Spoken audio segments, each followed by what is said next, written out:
V tomhle světě jsem ztracený jako Nemo, moc toho nevím, ale vím, že život není verze demo. Drogy způsobily to, že ve mně teďka spí nějaký démon. Nějaký démon. Teď jsem underground, podzemí ve studiu a se mnou je tu lázeňský G.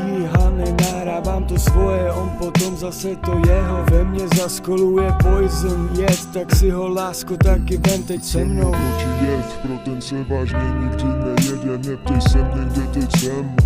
Jsem na místě, kde se Lidi často jenom dojebou tenhle lifestyle, vezme tvoje dreams a jebne je o zem do té doby, než ti dojde, že se trápíš jenom na dosudama mého života a cesty připadají mi, že nikam nevedou. Nejsou easy, ale vlastně jo. Hlava ta hoří jak dřevo, zároveň studená jako leden. A nemohl jsem udělat ani jednou pojebanej krok, abych se měl fajn. Nemusel prodávat to všechno pod cenou. Venku sledujou mě benga, svítí na mě světla.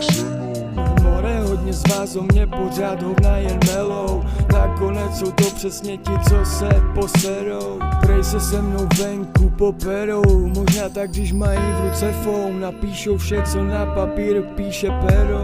Do pusy vem můj dick, jako by to pro tebe byl klenot. Můj rap je něco jako nemoc, dostane tě na místo, kde lepší bejt dead a čekat jen, jestli tě do nebe anděl s Bohem vemou.